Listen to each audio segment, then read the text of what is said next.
Hello friend, स्वागत है आप सभी का अपने चैनल आस्क बोर्ड में। तो यहाँ पर देखिए आज का जो वीडियो होने वाला है आपके लिए काफ़ी महत्वपूर्ण होने वाला है, क्योंकि आज के इस वीडियो में हम लोग 12th बायोलॉजी का यहाँ पर देखिए जो चैप्टर 1 है जीवों में जनन, यहाँ पे देखिए जीवों में जनन का यहाँ पे देखिए एक एक टॉपिक को पहले क्लियर करेंगे। उसके बाद से इसका ऑब्जेक्टिव पढ़ेंगे, उसके बाद से क्या करेंगे, इसका सब्जेक्टिव भी पढ़ेंगे। तो आपको क्या करना है, पहले टॉपिक को क्लियर कर लेना है ताकि यहाँ पे ना आपको ऑब्जेक्टिव याद करना पड़े, ना यहाँ पे देखिए आपको सब्जेक्टिव याद करना पड़े। तो यहाँ पे आप लोग रेडी हो जाइए। वीडियो को क्या कीजिएगा, शुरू से लेके अंत तक देखिएगा, वीडियो को स्किप मत कीजिएगा। और चैनल पे आप लोग पहली बार आए हैं तो चैनल को सब्सक्राइब कर दीजिए, और सब्सक्राइब करने के बाद से जो बेल आइकन होता है उसको दबा के आप लोग ऑल पे कर लीजिए, ताकि जब भी लाइव क्लास हो तो नोटिफिकेशन आपके पास पहुंचता रहे। और साथ में वीडियो को बाबू आप लोग लाइक नहीं किए तो फटाफट आप लोग लाइक कर दीजिए। जितने भी मेरे प्यारे स्टूडेंट हैं सभी वीडियो को लाइक कर दीजिए। और व्हाट्सअप ग्रुप में नहीं जुड़े हैं तो यहाँ पे हम अपना व्हाट्सअप नंबर लिख देते हैं 9135742024। आप लोग इस पर मैसेज कीजिए और बोलिए कि सर जी हमको ग्रुप में जुड़ना है, तो हम आपको ग्रुप में जोड़ देंगे। तो चलिए, इसका पहला जो बायोलॉजी का 12th बायोलॉजी का जो पहला चैप्टर है वो क्या है, जीवों में जनन। तो सबसे पहले हमको जान लेना ये जरूरी है कि जनन आखिर होता क्या है। तो चलिए हम आपको समझा देते हैं, एक ही बार में आपको समझ में आ जाएगा कि जनन क्या होता है। पहला जो टॉपिक है कि जनन क्या होता है, तो जनन क्या होता है, तो जीवों में अपने ही समान संतति अथवा यहाँ देखिए संतान उत्पन्न करने की प्रतिक्रिया को हम क्या कहते हैं, तो जनन कहते हैं। क्या कहते हैं, तो जीवों में अपने ही समान संतति, यानी यहाँ पर देखिए जीवों में अपने ही समान संतति यानी क्या, यहाँ आप देखिए जीवों में अपने अस्तित्व को बनाए रखने के लिए यहाँ आप देखिए अपने जाति के यहाँ पर देखिए संतान को उत्पन्न करना ही क्या कहलाता है, यहाँ पर देखिए तो जनन कहलाता है। ये आप लोग समझ गए। यानी यहाँ पे कहने का मतलब ये है कि जीवों में अपने ही समान संतति अथवा संतान उत्पन्न करना, यानी अपनी पीढ़ी को आगे बढ़ाना। जैसे हम लोग मनुष्य हैं तो मनुष्य की पीढ़ी को आगे बढ़ाना, यानी कुत्ता है तो कुत्ता अपने पीढ़ी को आगे बढ़ाता है। जो भी जानवर हो, पेड़ पौधे हों और या मनुष्य हो, यहाँ आप देखिए अपने ही पीढ़ी यानी अपने संतान को आगे बढ़ाने की प्रतिक्रिया को हम क्या कहते हैं बाबू, जनन कहते हैं। ये आप लोग को समझ में आ गया होगा। तो बाबू आप लोग यहाँ पे समझ गए कि जनन किसे कहते हैं। जैसे यहाँ आप देखिए इंसान है, यहाँ आप देखिए मनुष्य है, तो मनुष्य कुत्ता के यहाँ आप देखिए पीढ़ी को आगे थोड़ी बढ़ाएगा। यहाँ आप देखिए अगर इंसान है तो इंसान अपने पीढ़ी को ही आगे बढ़ाएगा, तो उसी को यहाँ आप देखिए संतान को यहाँ आप देखिए आगे बढ़ाने की, यहाँ आप देखिए पीढ़ी दर पीढ़ी बढ़ाने की उत्पत्ति को हम क्या कहते हैं, तो यहाँ आप देखिए जनन कहते हैं। इसे आप लोग याद रखिएगा। चलिए यहाँ पे इसका जवाब दीजिए कि जनन की आवश्यकता। यहाँ पे ये अब प्रश्न आता है कि जनन की आवश्यकता हमें आखिर होता क्यों है। तो यहाँ आप देखिए जनन की आवश्यकता हमें क्यों पड़ती है, तो जनन द्वारा जीव अपने समान संतान उत्पन्न कर सकते हैं। जैसे यहाँ आप देखिए जनन द्वारा मनुष्य मनुष्य को पैदा कर सकता है, घोड़ा घोड़ा को, यहाँ आप देखिए यहाँ पे ऐसा थोड़ी है बाबू कि मनुष्य यहाँ पे देखिए कुत्ता को पैदा कर देगा, ऐसा थोड़ी है। यहाँ पे देखिए जनन की आवश्यकता हमें क्यों पड़ती है, तो जनन द्वारा जीव अपने ही समान संतान उत्पन्न करते हैं, यानी मनुष्य मनुष्य की पीढ़ी को आगे बढ़ाता जाएगा। यहाँ पे देखिए संतान उत्पन्न करके क्या करेगा, आगे बढ़ाता जाएगा। इसलिए हमको क्या जनन की आवश्यकता पड़ती है। यहाँ पे देखिए दूसरा क्या है, जनन द्वारा प्रत्येक जाति के जीवन अपने अस्तित्व को बनाए रखते हैं। यानी हम आपको बता दिए कि यानी देखिए अस्तित्व को बढ़ाने के लिए यहाँ पे क्या पीढ़ी दर पीढ़ी यहाँ पे देखिए आगे बढ़ाने के लिए, पीढ़ी दर पीढ़ी क्या आगे बढ़ाने के लिए कि उसका अस्तित्व खत्म ना हो। यानी देखिए यहाँ पे इंसान है तो इंसानों का अस्तित्व खत्म ना हो, जानवर है, कुत्ता है, मान लीजिए घोड़ा है, कोई भी है, तो अपना यहाँ पे देखिए अस्तित्व खत्म ना करे, इसीलिए हमको क्या जनन की आवश्यकता होती है। तो ये आप लोग को समझ में आ गया होगा कि जनन क्या होता है और इसकी आवश्यकता हमें क्यों पड़ती है। तो ये आप लोग समझ गए। चलिए यहाँ पे अब अगला टॉपिक आपके सामने क्या आता है कि जीवों में जनन के प्रकार। यहाँ आप देखिए जो जीव होते हैं उसमें जनन के प्रकार कितने होते हैं, तो यहाँ आप देखिए समस्त प्रकार के जीवों में मूलभूत रूप से 2 प्रकार का जनन पाया जाता है। कितने प्रकार का बाबू, तो यहाँ पे ध्यान दीजिएगा 2 प्रकार का जनन पाया जाता है। पहला जो जनन होता है वो क्या होता है, लैंगिक जनन होता है। याद रखिएगा यहाँ पे क्या होता है, जो पहला जनन होगा वो क्या होगा, यहाँ पे देखिए लैंगिक जनन होता है, और दूसरा क्या होता है, अलैंगिक जनन। तो चलिए हम लैंगिक जनन को यहाँ पे देखिए विस्तार से समझेंगे। तो देखिए लैंगिक जनन किसे कहते हैं, तो लैंगिक जनन की वह विधि है जिसमें लैंगिक जनन अंग भाग लेते हैं, उसे क्या कहते हैं, तो लैंगिक जनन कहते हैं। एकदम आसान भाषा में लिखा है, मात्र 1 सेकेंड में आप लोग इसको याद कर सकते हैं। लैंगिक जनन किसे कहते हैं, तो जनन की वह विधि जिसमें लैंगिक जनन अंग भाग लेता है उसे हम क्या कहते हैं, तो उसे हम लैंगिक जनन कहते हैं। ये आप लोग यहाँ पे याद रखिएगा, बहुत ही इंपॉर्टेंट यहाँ आप देखिए ये डेफिनेशन है। और ये पूछा जाता है कि लैंगिक अलैंगिक जनन, यहाँ आप देखिए इसका परिभाषा लिखे या इसमें अंतर लिखे, तो ये आप लोग याद रखिएगा। चलिए दूसरा क्या है, अलैंगिक जनन। अलैंगिक जनन किसे कहते हैं, तो ऐसा जनन जिसमें लैंगिक जनन अंग भाग नहीं लेता है। यहाँ पर देखिए अलैंगिक जनन में क्या होगा, ऐसा जनन अंग जिसमें क्या होगा, लैंगिक जननांग जो होगा वो क्या होगा, भाग नहीं लेगा। क्या होगा, भाग नहीं लेगा, उसे हम क्या कहेंगे, तो अलैंगिक जनन कहेंगे। तो ये आप लोग याद रखिएगा, लैंगिक जनन किसे कहेंगे, तो जिसमें लैंगिक जनन भाग लेगा, और अलैंगिक जनन किसमें कहेंगे, जिसमें लैंगिक जनन क्या होगा, भाग नहीं लेगा, उसे हम क्या कहेंगे, तो अलैंगिक जनन कहेंगे। एकदम यहाँ आप देखिए आसान भाषा में लिख दिया गया है, तो इसे आप लोग क्या कीजिएगा बाबू, फटाफट याद कर लीजिएगा और इसे समझ लीजिएगा।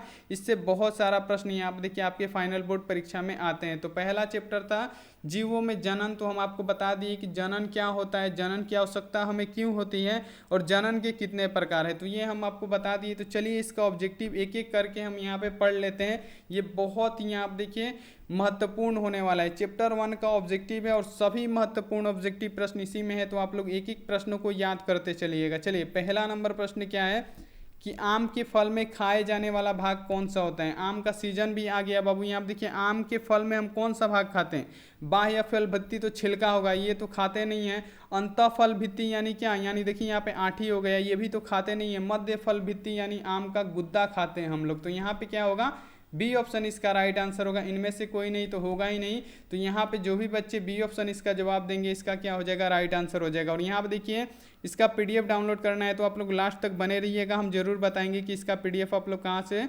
डाउनलोड कर सकते हैं। व्हाट्सअप ग्रुप में नहीं जुड़े हैं तो ये है मेरा व्हाट्सअप नंबर 9135742024।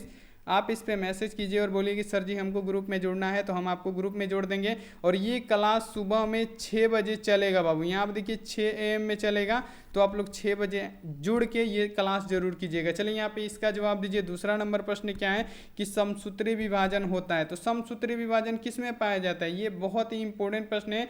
और यहाँ पे देखिए कायकी कोशिका में लिखा है और जनन कोशिका में, तो समसूत्री पूछा है, तो समसूत्री यहाँ पे देखिए किस में पाया जाता है, तो कायकी कोशिका में पाया जाता है। किसमें, कायकी कोशिका में पाया जाता है। यहाँ पे क्या होगा, ए ऑप्शन इसका राइट आंसर हो जाएगा।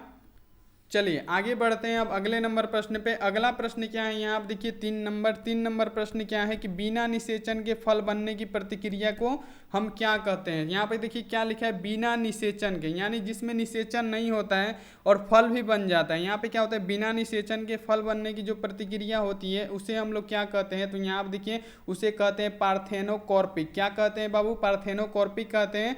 यहाँ पे बी ऑप्शन राइट हो जाएगा, इसे आप लोग सही कर लीजिएगा। एक एक प्रश्न महत्वपूर्ण है, आप लोग याद करते चलिए। चलिए यहाँ पे आगे बढ़ जाते हैं अगले नंबर प्रश्न पे। अगला प्रश्न यहाँ आप देखिए क्या है, 4 नंबर प्रश्न क्या है कि इनमें से किसमें आंतरिक निषेचन नहीं होता है। यानी इसमें यहाँ आप देखिए किसमें जो आंतरिक निषेचन है वो नहीं होता है, यानी उसमें क्या होता है, बाह्य निषेचन होता है। पक्षी में क्या होता है, आंतरिक निषेचन होता है। यहाँ आप देखिए स्तनपायी में, यहाँ आप देखिए इसमें भी क्या होता है, आंतरिक निषेचन होता है, लेकिन इसमें क्या दिया, आंतरिक निषेचन नहीं होता है। तो जो मेढक होता है इसमें आंतरिक निषेचन नहीं होता है, इसमें क्या होता है, बाह्य निषेचन पाया जाता है। इसमें क्या होता है, याद रखिएगा कि मेढक में क्या होता है, बाह्य निषेचन होता है। तो यहाँ पे क्या होगा, बी ऑप्शन इसका राइट आंसर हो जाएगा, इसे आप लोग याद कर लीजिएगा। चलिए यहाँ पे आगे बढ़ जाते हैं अगले नंबर प्रश्न पे। अगला प्रश्न क्या है, यहाँ पे देखिए 5 नंबर प्रश्न क्या है कि द्विखंडन एक प्रकार का क्या है। और ये प्रश्न आप लोग 10th से ही पढ़ते आ रहे हैं, तो इसका जवाब आपको गलती नहीं देना है कि द्विखंडन एक प्रकार का क्या है। तो द्विखंडन एक प्रकार का क्या है, फटाफट पहले आप लोग आंसर दे दीजिए। चलिए फटाफट आप लोग आंसर दीजिए, द्विखंडन एक प्रकार का क्या है। तो यहाँ देखिए द्विखंडन हमेशा क्या होता है, यहाँ देखिए अलैंगिक जनन होता है। क्या होता है, अलैंगिक जनन होता है, याद रखिएगा। यहाँ आप देखिए बी ऑप्शन क्या हो जाएगा, बिल्कुल ही इसका राइट आंसर हो जाएगा। चलिए अगला प्रश्न का आप लोग आंसर दीजिए। अगला प्रश्न क्या है, यहाँ आप देखिए 6 नंबर प्रश्न क्या है कि इनमें से कौन अंडज है। यानी यहाँ पे देखिए पूछा गया कि इनमें से कौन है जो यहाँ पे देखिए अंडज है। तो अंडज कौन सा है, कंगारू यहाँ पे देखिए अंडा नहीं देता है, तो ये तो होगा ही नहीं। गाय भी यहाँ पे देखिए अंडा नहीं देती है, तो ये यहाँ पे देखिए ये भी गलत हो गया। लेकिन यहाँ पे क्या पूछा है, निम्नलिखित में से कौन अंडज है। तो जो एकिडीना होता है वो क्या होता है, अंडज होता है। क्या होता है बाबू, अंडज होता है। यहाँ पे याद रखिएगा ए ऑप्शन इसका राइट आंसर हो जाएगा। चलिए आगे बढ़ जाते हैं अगले नंबर पे। अगला नंबर प्रश्न क्या है, यहाँ पे देखिए 7 नंबर प्रश्न क्या है कि इनमें से पूरे जीवन काल में एक ही बार पुष्पित होता है। और ये प्रश्न यहाँ आप देखिए 3 से 4 बार ये फाइनल बोर्ड परीक्षा में पूछ चुका है, यानी मोस्ट वीवीआई प्रश्न होने वाला है आपके एग्जाम के लिए। तो ये प्रश्न आपको याद रखना पड़ेगा कि इनमें से पूरे जीवन काल में एक ही बार पुष्पित कौन सा होता है। तो बांस जो होता है वो यहाँ पे देखिए क्या होता है, पूरे जीवन काल में एक ही बार पुष्पित होता है। क्या होता है बाबू, पूरे जीवन काल में एक ही बार पुष्पित होता है। याद रखिएगा ए ऑप्शन क्या होगा यहाँ पे, इसका राइट आंसर हो जाएगा। चलिए आगे बढ़ जाते हैं अगले नंबर प्रश्न पे। अगला प्रश्न क्या है, यहाँ आप देखिए 8 नंबर प्रश्न क्या है कि निम्नांकित में से कौन द्विगुणित होता है। यहाँ पे क्या पूछा है, द्विगुणित। तो यहाँ आप देखिए द्विगुणित का नाम सुनते ही आप लोग यहाँ पे आंसर दीजिएगा कि जो युग्मनज होता है वो क्या होता है, द्विगुणित होता है। क्या होता है, युग्मनज हमेशा द्विगुणित होता है। याद रखिएगा डी ऑप्शन क्या होगा यहाँ पे 100% इसका राइट आंसर हो जाएगा।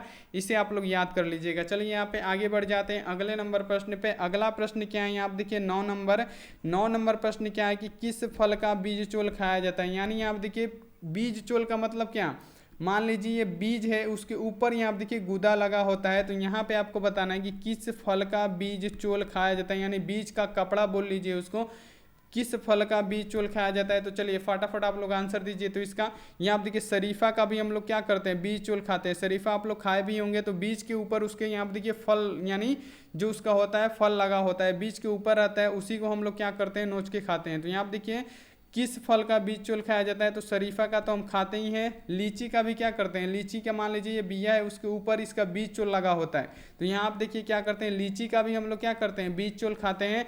जायफल होता है, जायफल का भी यहाँ पे देखिए हम लोग क्या करते हैं, बीज चोल खाते हैं। तो यहाँ पे डी ऑप्शन में क्या है, इनमें से सभी। तो यहाँ पे क्या होगा, डी ऑप्शन इसका राइट आंसर हो जाएगा। एक बार आप लोग कॉमेंट करके बता दीजिए बाबू कि क्या आपको समझ में आ रहा है। अगर नहीं आ रहा है तो आप लोग कॉमेंट कीजिए, अगर आ रहा है तो सभी बच्चे यहाँ आप देखिए एक बार यस लिखिए, ताकि हम भी यहाँ पे देख लेंगे कितने सारे बच्चों को समझ में आ रहा है, कितने बच्चों को नहीं समझ में आ रहा है। चलिए यहाँ पे अब आगे बढ़ जाते हैं अगले नंबर प्रश्न पे। अगला प्रश्न क्या है, यहाँ आप देखिए 10 नंबर प्रश्न क्या है कि समयुग्मकी पाया जाता है। क्या लिखा है, समयुग्मकी पाया जाता है। तो समयुग्मकी अगर आपसे पूछा जाए तो समयुग्मकी पाया जाता है किस में बाबू, यहाँ आप देखिए शैवाल में, एल्गी में। किस में बाबू, शैवाल में पाया जाता है। याद रखिएगा ए ऑप्शन इसका राइट आंसर होगा। सभी बच्चे इसको याद कर लीजिएगा। चलिए यहाँ पे आगे बढ़ जाते हैं अगले नंबर पे। अगला प्रश्न का आंसर आप लोग पढ़ के आराम से दे सकते हैं कि अंड प्रजनक निम्नलिखित में से कौन है, यानी कौन अंडा देता है। तो यहाँ आप देखिए सांप अंडा देता है कि मगरमच्छ अंडा देता है कि मुर्गी अंडा देती है। चलिए सभी फटाफट आप लोग यहाँ पे जवाब दीजिए बच्चे कि अंड प्रजनक यानी अंडा इसमें से कौन देता है। तो सांप क्या करता है, सांप भी अंडा देता है। मगरमच्छ भी यहाँ आप देखिए अंडा देता है। यहाँ आप देखिए मुर्गी भी क्या करती है, अंडा देती है, जो कि आप लोग खाते हैं, हम लोग भी खाते हैं। तो यहाँ आप देखिए डी ऑप्शन क्या है, इनमें से सभी। तो यहाँ पे क्या होगा, डी ऑप्शन इसका राइट आंसर हो जाएगा। 100% इसका क्या होगा, डी ऑप्शन इसका सही होने वाला है। चलिए अगला प्रश्न का आंसर दीजिए। 12 नंबर प्रश्न देखिए आपसे क्या पूछ रहा है। 12 नंबर प्रश्न में कहा गया है कि निम्नलिखित में से कौन सत्य फल है। यहाँ आप देखिए बहुत ही बेहतरीन प्रश्न है और मोस्ट वीवीआई प्रश्न है, और इसे आप लोग याद जरूर कर लीजिएगा। यहाँ पे क्या लिखा है, निम्नलिखित में से कौन सत्य फल है। तो सत्य फल क्या है बाबू, हमेशा याद रखिएगा नारियल जो होता है वो क्या होता है, सत्य फल होता है बाबू। नारियल जो होता है वो क्या होता है, सत्य फल होता है। यहाँ पे डी ऑप्शन इसका राइट आंसर हो जाएगा। इसे आप लोग याद कर लीजिएगा। चलिए आगे बढ़ जाते हैं अगले नंबर प्रश्न पे। अगला प्रश्न का आप लोग आंसर दे दीजिए 13 नंबर प्रश्न का कि मुकुलन द्वारा जनन किस में होता है। तो मुकुलन द्वारा जनन पूछा है। तो मुकुलन द्वारा जनन अमीबा में होता है और इष्ट में होता है। तो अमीबा तो यहाँ आप देखिए दिया नहीं है। तो यहाँ आप देखिए मुकुलन द्वारा जनन पूछा है, तो यहाँ पे किस में हो जाएगा, तो इष्ट में हो जाएगा। मुकुलन द्वारा जनन इष्ट में होता है। सी ऑप्शन यहाँ पे देखिए क्या हो जाएगा, बिल्कुल ही राइट आंसर होगा 100%। और ये 10th में भी पूछा जाता है और 12th में भी पूछा जाता है। तो आपको ये क्वेश्चन याद करने में कोई भी दिक्कत नहीं होगा। चलिए आगे बढ़ जाते हैं अगले नंबर पे। अगला प्रश्न क्या है, देखिए यहाँ पे 14 नंबर प्रश्न में देखिए क्या पूछा गया है कि निम्नांकित में से कौन मिथ्या फल है। यहाँ पे क्या पूछा गया है कि मिथ्या फल कौन सा है। तो जो सेब होता है वो क्या होता है, मिथ्या फल होता है। क्या होता है, मिथ्या फल होता है। यहाँ पे देखिए ए ऑप्शन इसका क्या होगा, बिल्कुल ही सही जवाब हो जाएगा। चलिए एप्पल क्या हो जाएगा, इसका राइट आंसर हो जाएगा। आगे बढ़ जाते हैं। चलिए यहाँ पे 15 नंबर प्रश्न क्या है यहाँ पे कि इनमें द्विखंडन किस में पाया जाता है। यहाँ पे क्या पूछा गया है कि निम्नलिखित में से द्विखंडन किस में पाया जाता है। तो द्विखंडन हम आपको क्या बताएं कि अमीबा में क्या होता है, द्विखंडन पाया जाता है। अमीबा में और इष्ट में क्या होता है, द्विखंडन पाया जाता है। तो यहाँ पे देखिए इष्ट तो ऑप्शन में नहीं है, लेकिन अमीबा आपको दिख रहा है। तो यहाँ पे क्या होगा, अमीबा इसका राइट आंसर हो जाएगा, सी ऑप्शन आप लोग सही कीजिएगा। और यहाँ आप देखिए एक एक ऑब्जेक्टिव प्रश्न महत्वपूर्ण है, यहाँ पे फटाफट आप लोग याद करते चलिए, आपका टाइम बिल्कुल भी वेस्ट नहीं करेंगे। बहुत सारा प्रश्न और बहुत सारा यहाँ आप देखिए सिलेबस आपका ख़त्म करना है और बहुत सारा वायरल प्रश्न चलाना है, मॉडल पेपर चलाना है, हर प्रकार का प्रश्न आपको यहाँ पे देखिए कराना है। तो यहाँ पे देखिए 16 नंबर प्रश्न का अगर आप लोग आंसर देना चाहते हैं तो जल्दी जल्दी दीजिए कि जेम्यूल्स बनते हैं। यहाँ पे देखिए मोस्ट इंपॉर्टेंट प्रश्न आ गया कि जेम्यूल्स बनते हैं, तो जेम्यूल्स किस में बनेंगे, तो जेम्यूल्स हमेशा स्पंज में बनते हैं। किस में बाबू, स्पंज में बनते हैं। यहाँ पे क्या होगा, बी ऑप्शन इसका राइट आंसर हो जाएगा। चलिए आगे बढ़ जाते हैं अगले नंबर प्रश्न पे। अगला प्रश्न क्या है यहाँ पे देखिए 17 नंबर कि लीची का खाए जाने वाला भाग क्या कहलाता है। इसका फटाफट आप लोग, ये HW है, अभी बताए हैं कुछ देर पहले, अभी बताए हैं कि लीची का क्या खाया जाता है। यहाँ पे देखिए फटाफट आप लोग इसका HW में आंसर कमेंट बॉक्स में फटाफट लिखिएगा कि यहाँ पे देखिए लीची का खाए जाने वाला भाग कौन सा होता है। फटाफट आप लोग यहाँ पे देखिए जवाब दीजिएगा, इसका हम इंतजार करेंगे और यहाँ पे देखिए रिप्लाई भी देंगे। जिसका जवाब सही होगा उसका रिप्लाई देंगे और यहाँ पे हम उसको गुड जरूर देंगे कि आप लोगों ने यहाँ पे देखिए पढ़ा है। चलिए इसका जवाब दीजिए। 18 नंबर प्रश्न क्या है कि बिना निषेचन के फल निर्माण को क्या कहते हैं। यहाँ आप देखिए जो बिना निषेचन होता है उसके फल निर्माण को क्या कहते हैं, तो यहाँ आप देखिए बिना निषेचन के जो फल निर्माण होगा उसे क्या कहेंगे, तो अनिषेक जनन कहेंगे। क्या कहेंगे, क्योंकि इसमें क्या हो रहा है, निषेचन नहीं हो रहा है तो अनिषेक हो जाएगा और यहाँ आप देखिए क्या हो जाएगा, अनिषेक जनन हो जाएगा। तो यहाँ पे क्या होगा, सी ऑप्शन इसका राइट आंसर हो जाएगा। चलिए आगे बढ़ते हैं अब अगले नंबर प्रश्न पे। अगला प्रश्न का आप लोग आंसर दीजिए। अगला प्रश्न क्या है 19 नंबर कि किसके लिए यहाँ आप देखिए लैंगिक प्रजनन यहाँ आप देखिए जिम्मेदार है। यहाँ आप देखिए ये मोस्ट इंपॉर्टेंट होने वाला है, यहाँ आप देखिए मोस्ट इंपॉर्टेंट होने वाला है ये प्रश्न। ये प्रश्न सभी स्टूडेंट को क्या होना चाहिए, याद होना चाहिए। यहाँ पे क्या पूछा है कि किसके लिए लैंगिक जनन यहाँ आप देखिए प्रजनन क्या है, जिम्मेदार है। तो यहाँ आप देखिए लैंगिक प्रजनन यहाँ आप देखिए किसके लिए जिम्मेदार है, तो द्विगुणित अवस्था बनाने हेतु ये क्या है, जिम्मेदार है। क्या बाबू, द्विगुणित अवस्था बनाने हेतु ये क्या है, जिम्मेदार है। यहाँ पे क्या होगा, ए ऑप्शन इसका राइट आंसर हो जाएगा। सभी बच्चे इसको याद कर लीजिएगा। चलिए यहाँ पे 20 नंबर प्रश्न का आंसर दीजिए। 20 नंबर प्रश्न क्या है कि पुदीना का कायकी प्रवर्धन करता है। यहाँ पे क्या लिखा है, पुदीना कायकी प्रवर्धन करता है। तो पुदीना कायकी प्रवर्धन किसका करता है, तो अंतः भूस्तरीय करता है। क्या करता है बाबू, अंतः भूस्तरीय करता है, याद रखिएगा। ए ऑप्शन इसका क्या होगा, राइट आंसर हो जाएगा। और जो भी बच्चे व्हाट्सएप ग्रुप में नहीं जुड़े हैं, हम अपना यहाँ पे व्हाट्सएप नंबर लिख देते हैं 91 35 74 20 24। आप लोग इस पर मैसेज कीजिएगा और बोलिएगा कि सर जी हमको ग्रुप में जोड़ दीजिए, तो हम आपको ग्रुप में जोड़ देंगे। चलिए आगे बढ़ जाते हैं अगले नंबर प्रश्न पे। अगला प्रश्न क्या है, यहाँ आप देखिए 21 नंबर प्रश्न क्या है कि रात में खिलने वाले पुष्प साधारणतः होते हैं। यहाँ आप देखिए जो रात में खिलने वाला पुष्प होता है वो साधारणतः क्या होता है, तो जो भी रात में पुष्प खिलता है, यहाँ पे आप लोग ध्यान दीजिएगा। यहाँ पे देखिए एक तो क्या होता है, रंगहीन होता है। याद रखिएगा रात में जो खिलने वाला पुष्प यानी जो फूल होता है वो क्या होता है, एक तो होता है रंगहीन और दूसरा क्या होता है, छोटा होता है। याद रखिएगा एक होता है रंगहीन और दूसरा होता है छोटा। तो यहाँ पे देखिए क्या हो जाएगा, बी ऑप्शन छोटा लिखा है, तो यहाँ पे क्या होगा, बी ऑप्शन इसका राइट आंसर हो जाएगा। चमकीला रंग वाला तो होगा नहीं, क्योंकि अब हम आपको अभी बताएं क्या होता है, रंगहीन होता है और छोटा होता है। तो सिर्फ छोटा होता है ऑप्शन में है, तो बी ऑप्शन इसका सही कर दीजिएगा। चलिए यहाँ पे आगे बढ़ जाते हैं अगले नंबर प्रश्न पे।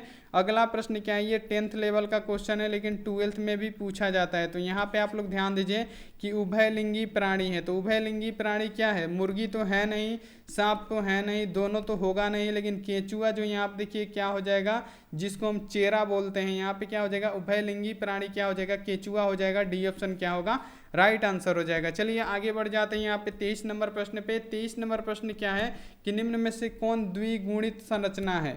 तो द्विगुणित संरचना का हम आपसे कई बार अभी थोड़ी देर पहले आपको बताएं कि द्विगुणित संरचना अगर आपसे पूछे तो आप लोग फटाफट आंख बंद करके युग्मनज ढूंढिएगा और उसी पे टिक कर दीजिएगा। तो युग्मनज कहाँ पे है, द्विगुणित संरचना कौन होता है, तो युग्मनज होता है। सी ऑप्शन यहाँ पे क्या होगा, इसका राइट आंसर हो जाएगा। चलिए यहाँ पे इसका जवाब दीजिए। यहाँ पे 24 नंबर प्रश्न का 24 नंबर प्रश्न क्या है कि जन्म से लेकर प्राकृतिक मृत्यु के बीच की अवस्था को क्या कहते हैं। यानी जन्म से लेके मरने तक की अवस्था, यानी अपने से मरने तक की अवस्था, यानी प्राकृतिक मृत्यु, प्रकृति जो मृत्यु होती है उसके बीच की जो अवस्था होती है उसे हम क्या कहते हैं। तो यहाँ आप देखिए इसमें बहुत सारे बच्चे यहाँ आप देखिए गलती करते हैं, जीवन काल भी लिखा है और जीवन चक्र भी लिखा है। तो यहाँ आप देखिए क्या कहते हैं इसको, फटाफट आप लोग एक बार बता दीजिए, उसके बाद से हम इसका आंसर दे देते हैं। फटाफट बताइए, बहुत बढ़िया। जीवन चक्र नहीं कहेंगे, यहाँ आप देखिए जन्म से लेकर प्राकृतिक मृत्यु के बीच की अवस्था को हम क्या कहते हैं, तो जीवन काल कहते हैं। यहाँ पे क्या होगा, ए ऑप्शन इसका राइट आंसर हो जाएगा, इसे आप लोग याद रखिएगा। चलिए यहाँ पे 25 नंबर प्रश्न का आंसर दीजिए। 25 नंबर प्रश्न क्या पूछा गया है कि द्विनिषेचन किसमें पाया जाता है। क्या पूछा गया है कि द्विनिषेचन किसमें पाया जाता है। तो द्विनिषेचन अगर आपसे पूछेगा तो आप लोग क्या जवाब दीजिएगा, बहुत बढ़िया। तो ये आवर्त बीजी में पाया जाता है। किसमें बाबू, आवर्त बीजी में पाया जाता है द्विनिषेचन। ए ऑप्शन यहाँ पे क्या होगा, बिल्कुल ही राइट आंसर हो जाएगा, इसे आप लोग याद रखिएगा। चलिए यहाँ पे 26 नंबर प्रश्न क्या है कि पिस्टिया में कायिकी प्रवर्धन किसके द्वारा होता है। किसमें, तो पिस्टिया में। तो पिस्टिया में किसके द्वारा होता है, तो ऑफसेट के द्वारा होता है। बी ऑप्शन यहाँ पे क्या होगा, बिल्कुल ही राइट आंसर हो जाएगा। चलिए आगे बढ़ जाते हैं यहाँ पे 27 नंबर प्रश्न पे। 27 नंबर प्रश्न क्या है कि पार्थेनोजेनेसिस पाया जाता है। तो पार्थेनोजेनेसिस किस में पाया जाएगा, यहाँ आप देखिए बहुत बढ़िया। तो यहाँ आप देखिए एस्प्रोसिस्ट एवं रेडियो लार्वा में पाया जाता है। किसमें बाबू, एस्प्रोसिस्ट एवं रेडियो लार्वा में क्या पाया जाता है, तो पार्थेनोजेनेसिस पाया जाता है। यहाँ पे क्या होता है, बी ऑप्शन इसका राइट आंसर हो जाएगा। और यहाँ आप देखिए 12th का जो बायोलॉजी है उसका यहाँ आप देखिए जो वर्ड होता है ना, बहुत ही हार्ड होता है। तो यहाँ पे देखिए बहुत ही दिक्कत होगा आपको यहाँ पे, लेकिन आपको समझा देंगे तो बिल्कुल ही दिक्कत नहीं होता है। यहाँ पे देखिए पार्थेनोजेनेसिस पाया जाता है, तो स्प्रोसिस्ट एवं रेडियो लार्वा में पाया जाता है। याद रखिएगा, बी ऑप्शन इसका राइट आंसर होगा। चलिए यहाँ पे 28 का आंसर दीजिए कि यदि नर आकार की मादा से भिन्न हो तो उसे क्या कहते हैं। और ये 100% एग्जाम में आएगा। यहाँ आप देखिए मोस्ट वीवीआई प्रश्न है, तो ये प्रश्न आपको याद रखना पड़ेगा कि यदि नर आकार की मादा से भिन्न हो तो उसे हम क्या कहेंगे, तो उसे क्या कहेंगे बाबू, होमोगैमी कहेंगे। याद रखिएगा, बी ऑप्शन क्या होगा यहाँ पे, इसका राइट आंसर हो जाएगा। चलिए आगे बढ़ जाते हैं यहाँ पे 29 नंबर प्रश्न पे। 29 नंबर प्रश्न क्या है कि किसमें यहाँ पे देखिए तिर्यक द्विखंडन पाया जाता है। यहाँ पे क्या लिखा है, तिर्यक द्विखंडन किसमें पाया जाता है। यहाँ पे द्वितीय द्विखंडन नहीं, तिर्यक द्विखंडन पूछा है। तो यहाँ पे देखिए तिर्यक का अगर बात करें, यहाँ पे देखिए तिर्यक द्विखंडन किस में पाया जाता है, तो सिराटियम में पाया जाता है। किसमें बाबू, सिराटियम में पाया जाता है।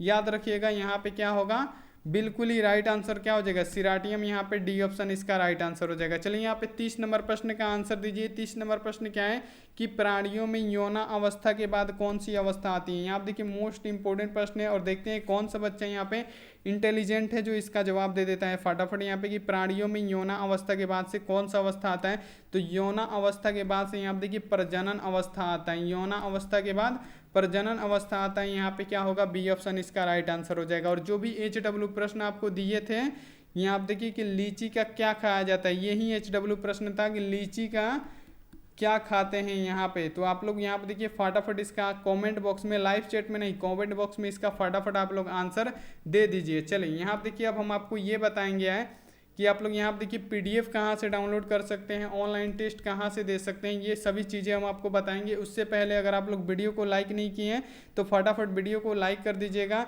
चैनल को यहाँ पे देखिए सब्सक्राइब नहीं किए हैं तो फटाफट चैनल को सब्सक्राइब करके जो बेल आइकन होता है यानी घंटी का निशान होता है उसको दबा के आप लोग ऑल पे कर लीजिएगा। और वीडियो को शेयर नहीं किए हैं तो फटाफट अपने दोस्तों के पास शेयर जरूर कर दीजिएगा। तो चलिए अब हम आपको बताते हैं कि आप लोग इसका PDF कहाँ से डाउनलोड कर सकते हैं, ऑनलाइन टेस्ट कैसे दे सकते हैं। तो चलिए यहाँ पे सभी बच्चे रेडी हो जाइए, हम आपको बताते हैं। तो सबसे पहले आपके फ़ोन में गूगल या क्रोम होता होगा, तो गूगल को आपको क्या करना है, ओपन कर लेना। ओपन करने के बाद से ऐसा सर्च बार दिखेगा, इसमें आपको लिखना है आस्क बोर्ड, ASK, और यहाँ पे देखिए BOARD, यहाँ पे देखिए आस्क बोर्ड लिख के आपको सिंपली सर्च करना है। जैसे ही सर्च करेंगे यहाँ पे देखिए इतना, यहाँ पे देखिए जैसे ही सर्च करेंगे तो यहाँ पे देखिए ऐसा पेज खुल के क्या होगा, ओपन हो जाएगा। तो यहाँ पे देखिए आस्क बोर्ड होम पे आपको क्या करना है, क्लिक कर देना है। जैसे ही आप लोग एक बार क्लिक करेंगे हमारा ऑफिशियल वेबसाइट खुल के क्या होगा, ओपन हो जाएगा। तो यहाँ पे अगर आप लोग PDF और नोट्स डाउनलोड करना चाहते हैं तो सबसे पहले आपको पेज को रिफ्रेश करना पड़ेगा। तो पेज आप लोग कैसे रिफ्रेश करेंगे ये जान लीजिए। तो सबसे पहले आपको क्या करना पड़ेगा, ऐसे ऐड दिखेगा, इस पर एक बार क्लिक कीजिएगा तो आपका पेज रिफ्रेश हो जाएगा और PDF डाउनलोड होने लगेगा। तो PDF डाउनलोड करने के लिए सबसे नीचे यहाँ आप देखिए, सबसे नीचे अगर आप लोग क्लास खत्म कर लिए हैं तो आइए फटाफट डाउनलोड कीजिए। यहाँ पे देखिए एजुकेशन में आइए, जैसे सॉलिड स्टेट लिखा है यहाँ पे लिखा होगा आपका, यहाँ पे देखिए class 12th biology chapter 1 notes download, और यहाँ पे देखिए उसी पे क्लिक करके आप लोग डाउनलोड कर सकते हैं। तो आइए फटाफट आप लोग डाउनलोड कर लीजिए। और यहाँ पे अगर आप लोग ऑनलाइन टेस्ट देना चाहते हैं तो टेस्ट पे आपको सिंपली एक बार क्लिक करना है, और यहाँ पे देखिए क्या लिखा है, खोले और बंद करें। तो आप लोग खोल दीजिएगा ताकि यहाँ पे देखिए पूरा पेज आपका रिफ्रेश हो जाएगा। तो आप लोग खोल दीजिएगा और यहाँ आप देखिए जो पहला सबसे ऊपर टेस्ट होगा उसी पे आपको क्लिक करना है और क्लिक करके क्या करना है, आपको टेस्ट देना है। तो उम्मीद है कि ये आपको समझ में आ गया होगा। तो चलिए फटाफट आके आप लोग पीडीएफ डाउनलोड कर लीजिए। तो थैंक्स फॉर वाचिंग, मिलते हैं ऐसी अगली क्लास में। तब तक आप अपना ध्यान रखिए, मन लगा के पढ़ाई कीजिए। Take care and bye.